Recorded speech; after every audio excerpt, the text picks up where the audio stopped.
Welcome to Friday Favorites. We are trying something different today. We're both here at the same time, and we thought it would be fun to get together and talk about some of our favorite activities. So on Friday Favorites, we talk about some of our favorite toys and books and games and how we like to use them either with our own kids or in speech therapy with our sessions, and just how we target different speech and language skills. So Mary, what did you bring today?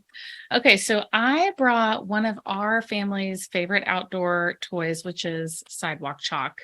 I actually brought our whole bin because it is something that we love, and I'm sure every family has. Yeah, it is a very big bin. I'm going to show it. It's a massive bin, but I'm actually going to show you what to not spend your money on and what to spend your money on with chalk. So the tried and true favorites are actually like these Crayola brands. Square ones. The square, yeah, they don't, I mean, this one is broken, but they don't actually break as easily.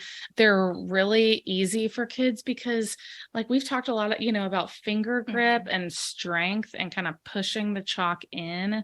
This is a lot easier. The IKEA brand, although they're really economical, they're really small. And so actually I would recommend these for some older kids if they're more so doing like penmanship. The art. Like Yes, little art, little designs. Okay, we also have the really expensive chalk that's very beautiful and pretty, but they don't work very well. And my children they want to preserve, right? The beauty of the chalk. So I would say skip that chalk, as pretty as they are, little unicorns and rainbows. And then the other chalk that I do recommend as well, especially for young kids, are going to be these egg shape because they're really easy. Again, they don't have that pencil grip yet, the fine motor. Right. It's the whole hand, and you can do that, and you can roll them. You can do a lot of things with these. So these are like dollar section of Target, dollar store, so many different things. But Sidewalk chalk is great because you can make it whatever you want. And I find that it's a really fun activity for imitation. So like we've talked a lot, we have an episode all about the importance of imitation, that, if like I'll draw a circle, they'll draw a circle, and you're swirling and swirling, trying to do the same thing. And then you can make that, hey, let's make that into a balloon. Mine's going to be a ball, or mine's going to be a wheel. And so you're really showing how you kind of flex that shape, right, and imitate. And then with older kids, I like to use chalk to kind of explain an activity that you've experienced together. So say you went as a family to the beach, you might say, hey, remember when we went to the beach? Let's recreate that. And so you can together make, okay, well, here is the sand. And remember that time we got that kite. And so you can use it as a scene and use it as a way to talk about a shared experience together, but you're also drawing. So it's just a great way to connect. So Kim, do you guys enjoy Sidewalk chalk, or is that something with your family that you're doing? Yeah. And where ours looks more like your giant bucket of just mixed match chalk. And we have tried the kind with the little handles too. Oh, yeah. But they usually end up hard in a bag. But I love them for, an activity too. If you need to get kids up and moving around, doing the hopscotch or any kind of activity like that, obviously you can work on colors and following directions. And it's, the game where you draw something and then you have to give the directions to somebody else. Like first you draw a circle and then you draw a line at the bottom to try to get them to follow along. So I think there's so many different things you can do with Sidewalk chalk.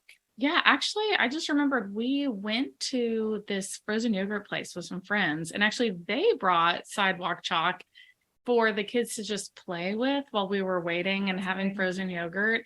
And it was awesome because they did hopscotch, they were drawing, because as you know, I mean, you need some activities. Yes, you need some activities for the waiting, or, I mean, my kids just always finish first, and then the adults are still wanting to hang around and chat. And so again, Sidewalk chalk is something you could definitely have in your like restaurant go bag, for sure. And I think colors, numbers, you can work on all those things, but even if they have a target sound, making it like a giant K, those like big bubble K letters, and then trying to think of all the little words you could write in there. It's just a different experience, a different sensory experience, everything, doing it outside on the ground, trying to get interest in a different way. There's all kinds of different things you can do with it. Yeah. Okay. Well, what did you bring today? Because you've told me that I need to buy this. I know. So This has been played with at my house every day for the last 2 weeks. I bought it for speech kids. I'm sure people have seen them, but they are the refillable water balloons. I didn't know how these were going to work. They come in a pack of 12, and this is how I did it first. They're soft, and there's just this little magnetic piece. You might are wet because I got them from outside right before we started this, but they just snap together like this. So the way I filled them up before a speech session is I just opened it up a little bit and used the faucet. They fill up super easy and they just automatically close. And I just filled a bucket and I took it to the session. The way we worked on it was obviously ball, if you're there, or balloon, if you're working on bigger words. And then we were trying to pop the balloon. And so ready, set, go to throw it. We worked on colors. You could work on, hey, we're going to practice 10 speech words, and then you get to throw a water balloon or something like that. The first kiddo I worked with, it was only 2. He would throw it as hard as he could, and he didn't have a lot of strength to make them pop open because they just pop open and splatter. Okay. So we would go back out and find them in the yard, and he could stomp on them. So we would do that at Ready, Set, Go. And he thought that was hilarious too, because they're just going to pop open and they're not going to break. What my kids discovered is that if you open them up like this and drop them in a bucket of water or a sink of water or a pool or anything like that, they fill up automatically and close themselves. So you could literally have a giant bucket of water, open them all up, dump them all in, and then you have 12 water balloons that just fill themselves. They're so much fun. You could even put little objects or toys in there, and then when they splashed open, they could label it or practice a sound if it was on there.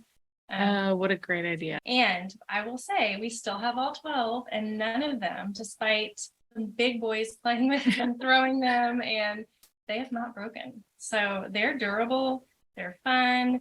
I love them. So, okay. We need those. Yep. Okay. Adding those to our cart. And again, it's just something different. So whenever, we're inside having a speech session, and then the last 10 minutes, like, I have something outside for you. It's exciting. It's just something that's going to change maybe what you normally do and maybe get some new language skills. It's fun. It has worked really well for me. So this is a top summer toy that I've been using now every speech session if it works. So I feel like you could use that in the bath with a little kid too. For sure. Like really little, where you're just kind of working on early language, like close, open. Yeah, just showing, I'm going to open it, and then letting them see how when you set it in the bathtub, it's going to fill up and then close. And I loved the idea. I think it was one of my kids that wanted to put little toys in there. And it's inside, and then you can take it out. Yeah, they don't have to be thrown. And that's what I noticed with the first kid I worked with him. I was like, okay, this isn't going to work. He's not big enough to throw it and make it explode. I could do it a couple times and show him, but he really loved going over there and having them explode open. So they're fun. That's awesome. And in Texas, we need all the outdoor toys we can get. And all the water toys. Yes, all of it. Just stay cool. Stay cool. Yeah. So these are great outside toys. We hope you check them out and got some good ideas on how to use them for speech and language. Okay.